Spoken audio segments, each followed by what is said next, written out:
I'm super excited to be kicking off this morning with a great conversation with John about driving innovation and change management, a topic that I know is near and dear to everyone's heart, at one of America's most beloved brands. So, John, why don't you give us a little intro on who you are and your role at Anheuser-Busch? Yeah, well, originally I was an agency guy, so everybody knows, for about 10 or so years with MRM McCann and Razorfish. About 3 years ago, I joined Anheuser-Busch, and it's been a journey. It's been awesome coming to the client side, being able to focus on more the strategic factor of technology. So my role, I'm about demand management, which is usually a sales role, like we were talking earlier a little bit, but it's more about understanding our brand needs, our digital needs, and applying it to enable them with technology.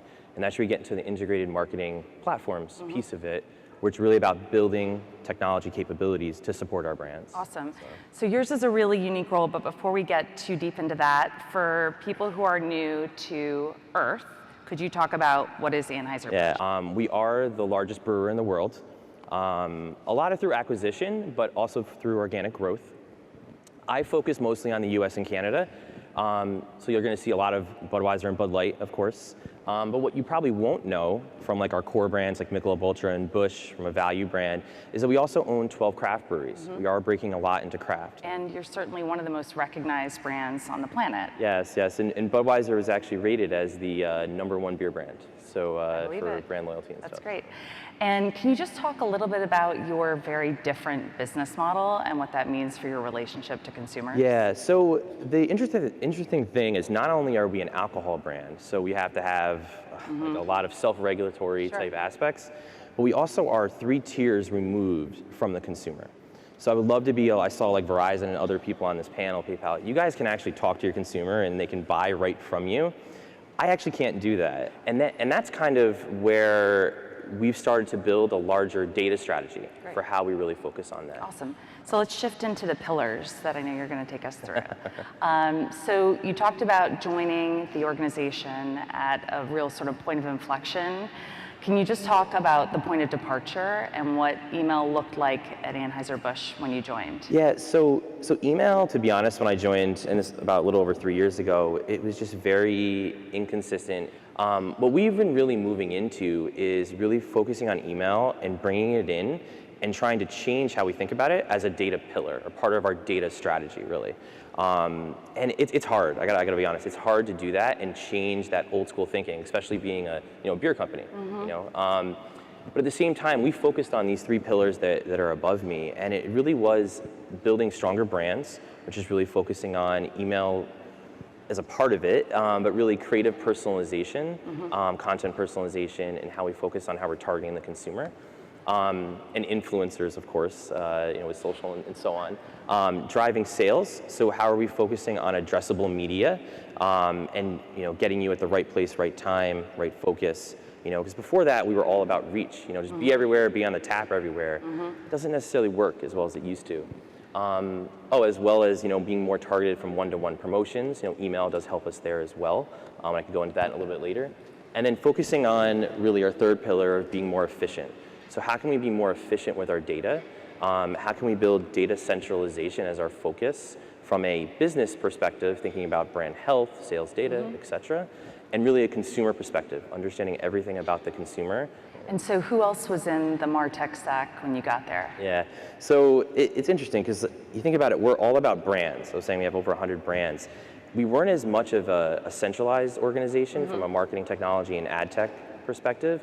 Our agencies really had a lot of control on who the technologies were, and it was like hidden tech, So, of course, we had the Salesforce, the Adobes, the Oracles, all these little innovative companies that are startups that come in and we do stuff. But our focus was really consolidating with our core. Adobe definitely from like a content creative, analytics perspective. Salesforce is obviously our consumer journey tool.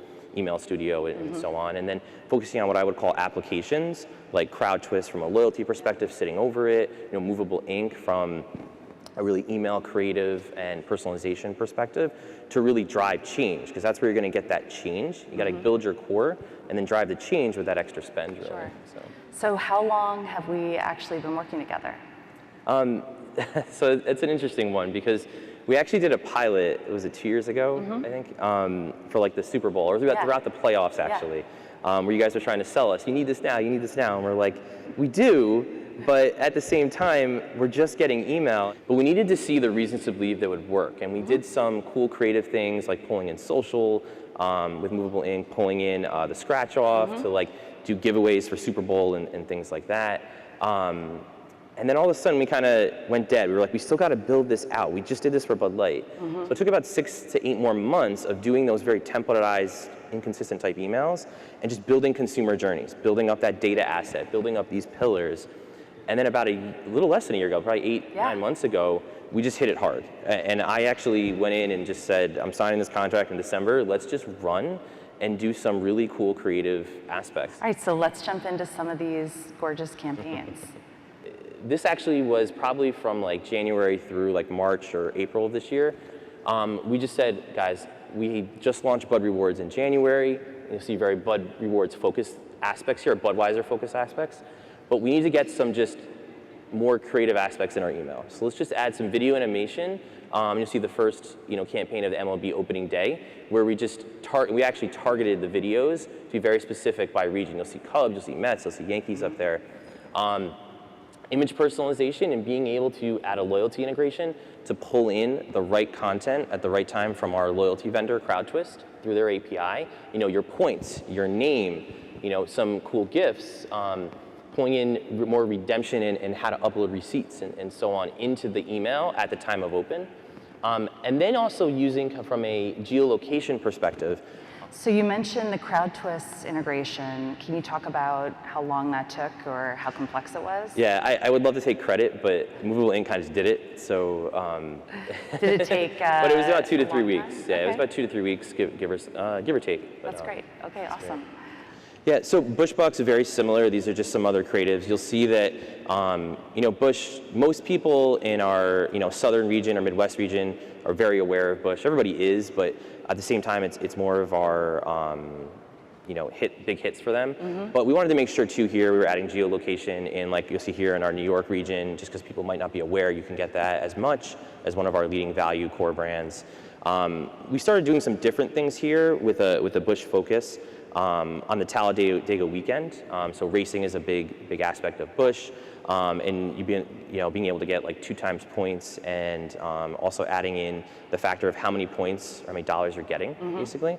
And then over here on the countdown perspective, video and GIF for the National Forest Foundation, was just adding some more to a good cause, just adding some more understanding of creative, basically, to add and apply to it. And so from concept to deployment, how long do these emails take? Is this many months?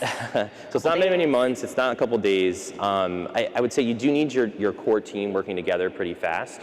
So we have Christy Lee, she might be here today, I'm not sure. But she's on our connections team, which is like the partner on the marketing org. That really focuses on how we're driving the overall strategy. And then working with our business services team, which is really our executional email team, which we had just added 2 more people to it, which is great. So we'll have 3. And then working with obviously the creative team, all kind of in one. This usually happens in like a week, and we can usually get a couple out into like a journey, basically. That's awesome. You mentioned adding more team members. I think I see a lot of my clients year over year not getting additional heads, even though the demand on their channel goes up. How did you guys get additional roles funded? So it's hard. I think our biggest factor about getting it was, getting good reasons to believe, but also applying it back to our data pillars. We didn't just say email is a simple thing that you send. And my boss the other day was like, so we send emails out? And I was like, yeah, like here's what we do. And this was actually a couple months ago, not the other day, but, and like, here's what we do, here's what it is. He's like, oh wow, it actually is really cool. I just look at an email and go, whatever. I'm like, but that's not really what it is. She's like, look at these metrics, look at the people. So by applying it to your data pillars, so like when you're doing your social to your email, to your display media, whatever it might be, you're adding it more into the journey versus just doing one-offs. I'd say that would be the way to get it, because media is going to have the money, to be honest. So that's kind of how we focused on being able to apply it. Yeah, that's great. I think we have another example here from Budweiser. Cool. So, you also think that another way that, this helps with your question about change management, I think too, and resources, but we're also applying it to, we're a very campaign focused organization. So we're applying it to our occasions. So, you have like some just Super Bowl live streaming kind of ads we wanted to play out there, St. Patrick's Day, holidays, National Beer Day. You want to make sure you're applying your emails to your campaigns and occasions, but also at the same time, you want to make sure you're using your assets for things like, the tip-off timer and applying it to the playoffs or who you like rooting for tonight in the NBA Finals. So you want to make sure you're using like your partnerships, your experiential, and that's where we're trying to extend email, is relying on our partnerships as well as relying on our occasions to be able to do that. So these are obviously not templatized, right? You're not following the, old formula of like a hero and then the body copy and a CTA and a footer. So can you just talk a little bit about the visual experience of these emails? Sure. So as you let the creative agencies go and you let the marketing teams do what they want, they're also going to want to do it more. So by using our assets, as I was mentioning earlier, like yes, for Budweiser Rewards, we always make sure there's a hero up there. It's a rewards email of some sort. But we give them pretty much creative freedom. We don't do templates from you have to have a hero, you have to have 3 pillars, you have to have, it's more about, hey guys, here's like 10, 15, 20 things you can do, go nuts. And we make it work, I'll be honest. Did you have to train your creative team on Movable Ink and what was sort of available to them in their toolkit? Yeah, so we do that with a lot of technology. Movable Ink, so what we actually started with is we did I actually held like a kickoff session. And Movable Ink came in and we did individualized with the brands, then we did like a consolidated for rewards, consolidated Ultra and Bud Light from more of an experiential set. And we really focused on what components you have to do. So what are the KPIs for these emails? What do you guys look for moving the needle? Yeah, so I think the big ones are going to be your engagement. That's your click-throughs, your opens, and so on. If we do add, I was saying earlier, we don't have a connection with the consumer, but we do have some what I call workaround commerce mechanisms. Beer delivery. We do have a merch store. You guys can go shopping if you want. We will look at like sales to it. For those light aspects of it. Sweepstakes entries is a big one for us. Then we also have a big recruitment factor with like loyalty. But the best one that I actually think that Movable Ink brought in is attention. So we weren't doing that before.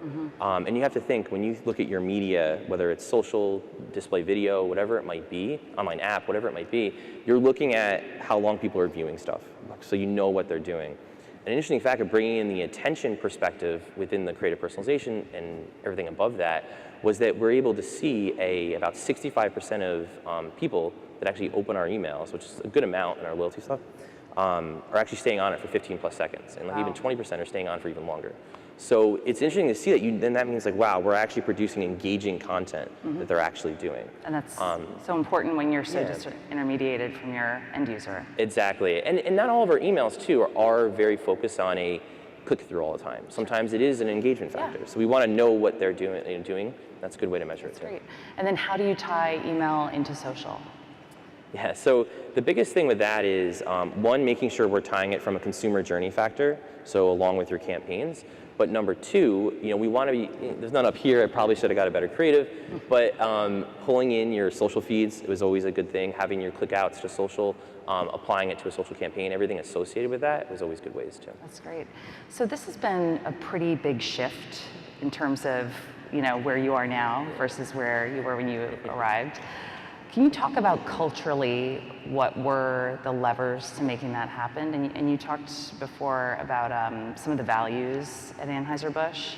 Well, what does that look like day in, day out? we have these 10, I won't go into details of Anheuser-Busch, but we have these like 10 culture principles. But one of them is really being an owner. And I won't go to the whole line of what it is and bore everybody here. But being an owner really means, like to me, is really, grabbing your team. We needed to run with it. You have to take risk. So like, for example, one of the things that I actually took risk on was, hey, we have to start building consumer journeys. I started actually designing them. Then we said we need to do Movable Ink and see if it works. See, does creative work? Do people want this? And you need to drive that curve, because I actually sit in the solutions organization, which is IT. It's IT. I can say I'm in the strategic pillar. I can say I'm here. Luckily, I have an agency background, but at the same time, you have a lot of people that just want to do their day-to-day and kind of sit, and you need to make sure you're pulling them along. Pulling them along and continuously adding members. And I usually say that technology should enable you, and that should be the third pillar that comes. At the same time, sometimes you need a MarTech person that's gonna come in and actually drive it. Yeah. And luckily for us too, we also have the connections team, which is our digital, experiential, and media team, and Christy, that actually kind of sits with us, and we're able to drive that for the brands. Otherwise, you get stuck in silos, to be honest. So when it comes to aligning on goals with all the different stakeholders, with the marketers and the brands themselves, what does that look like? Are you doing that on a quarterly basis, an annual basis, or continuously? So we do it we do monthly, quarterly, but we do have targets that are yearly. So the biggest thing with us is like I share business targets. Like I said, I'm in IT. I share revenue targets, I share engagement targets. Of course, I have my enablement targets too with like technology.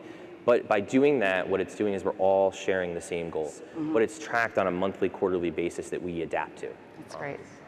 So I think a lot of the marketers here would say that they maybe don't always have the same level of personal investment from their tech partners. So what would you say is a best practice if you're a marketer and you have a tech counterpart and you're trying to pull them in and get them engaged and get them personally fired up about what you're trying to do? Yeah, so what I do is I go buy it first and then I let them come in and you deal with it later sometimes. But, no, I'm kidding a little bit.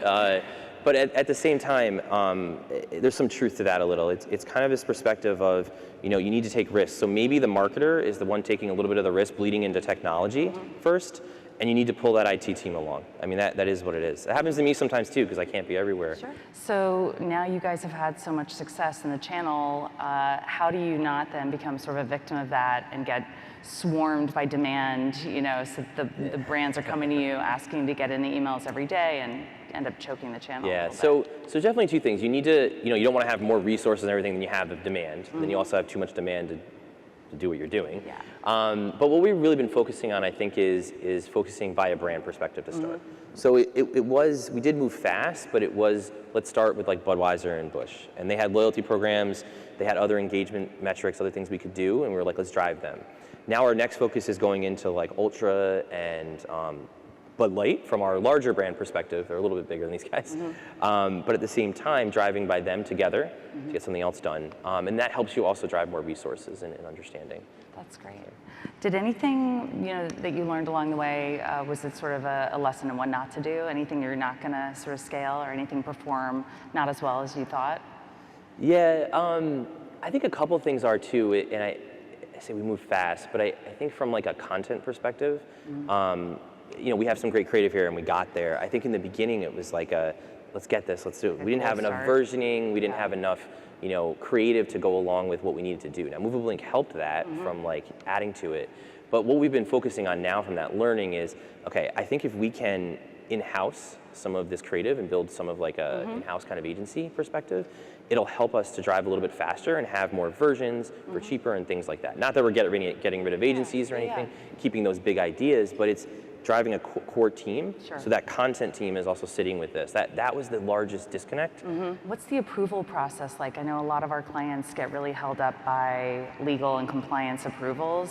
What does that look like? Yeah, so that actually is a good factor. So we do have a dedicated, he is overwhelmed of course, but we do have a dedicated legal resource focused on digital now for certain brands. So they one focused on like Budweiser, Ultra, and our core, so Budweiser and Bud Light. Another focuses on like value, another focuses on our craft brands. And that does help because you have a dedicated resource that we can kind of go to and give him lead time to do it. The second thing is that a lot of this creative we're applying it as a part of a campaign. So that legal process, what I mean by campaign is a whole journey across all of our channels, not just we're getting an email approved all the time. Like I said, it helps to have a resource, but if you're doing it along the way, a lot of this creative is already pre-approved, and you're also connecting your omni-channel journey. So that's a big factor, I think. Some of our clients struggle with legal teams that don't understand how to approve emails that are going to be different every time you open them. Any tips about that? Yeah, so we do that even more on social, to be honest. That's going to be a struggle. I think my biggest tip is that what our organization did, which was very helpful for the marketing department, is have dedicated like digitally savvy type resources. That's great. On the legal team. Yeah. You know, not every legal resource can understand Totally. each perspective of a, you know. Absolutely. So how do you sort of look forward? What are you excited about next in terms of continuing to evolve the email program? You know, I think with our email program, what we're really excited about is how we're, I don't want to do it without like sharing what's happening tomorrow.